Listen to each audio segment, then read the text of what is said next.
politician walked into a town hall meeting the other day and boldly admitted to being terrible at the most basic part of his job. Is he dumb or lying? I don't know, just another day in American politics. Hey, I'm Chris with How to Politics, and I'm here to talk to you today about Mike Flood. He is a Republican congressman from Nebraska, and he had a town hall not too long ago in which he made some comments that are, shall we say, dumb. It's important to note that Congressman Flood has a law degree from the University of Nebraska. Keep that in mind as we're going through this story. So an audience member asked him about why he supported a provision in a specific bill. He responded saying that he opposes the provision. Okay, so if he opposes it, why did he vote for it? Maybe it's part of a negotiation. Maybe he had to trade that for something else that was a higher priority. Maybe the president supports it, and he supports the president. He does whatever Trump says. Nope, neither of those reasons. He said he didn't know. He didn't read it. His specific quote was, "This provision was unknown to me when I voted for the bill." I guess, isn't that much worse? So say you're in Congress and you're in a relatively safe seat and you're talking to a group of people who disagree with you. That shouldn't be out of the usual for a congressman. That should be pretty typical for a congressman. International diplomacy, negotiating on bills, etc.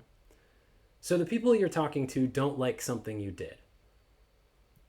So your solution is to say you didn't read it? You had no idea. To no courage of your convictions? See, this shows a complete lack of respect for your constituents.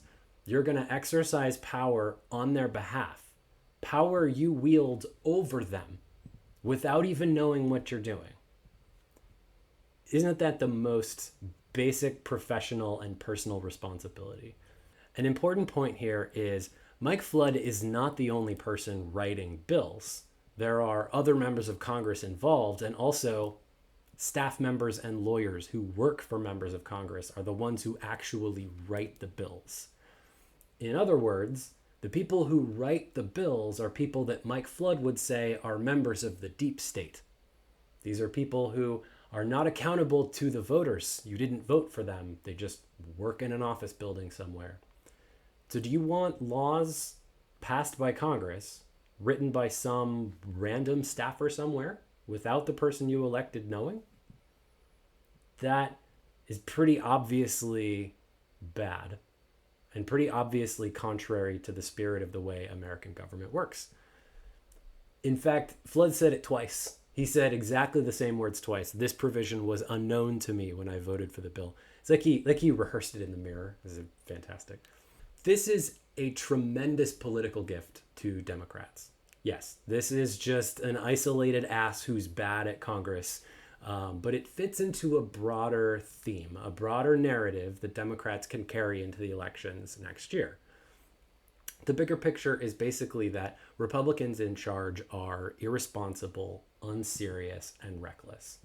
There's a string of stories that have happened that mostly broke out of the bubble of politics coverage that carry this theme that voters, I think, could remember. You have Trump and Musk's Doge arbitrarily and recklessly cutting and then desperately reinstating critical services like nuclear safety and air traffic controllers. There's the bizarre, very unserious fixation that the Republicans have with trans rights, bathrooms, and kids' sports. And then Trump's reckless and irresponsible tariffs. He turns them on, he turns them off, they go up, they go down. They've pummeled the market. Republicans in charge of government refuse to address issues that affect real people. They don't talk about health care, except that they want to cut Medicaid, cancel insurance for millions of Americans in doing so. They don't talk about housing, except that they want to cut the Department of Housing and Urban Development. They don't talk about education, except that they want to kill off the education department. This is a narrative that is going to take hold through these stories that break out of the political news universe, and Democrats can harness that energy going into the midterm elections. So focus groups and polls suggest that the Trump and Republican base really want a rubber stamp Congress. Trump's base appears to want Congress to just pass Trump's agenda, whether they like it or not. So maybe this is okay to Trump's base. Maybe they say Trump supports it, therefore it's Trump's agenda, therefore pass it. Regardless. That's fine. I accept that they have that belief. But maybe we can agree that reading a bill is a basic prerequisite, especially if you are a member of the party that so deeply distrusts what you call the deep state.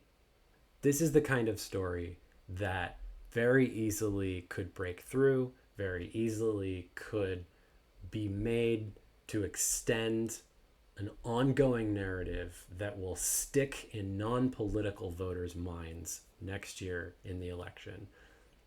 Yes, this is a random, isolated ass, but the Democrats could use this to their advantage more broadly than just making fun of Mike Flood, which, God, it's fun to do.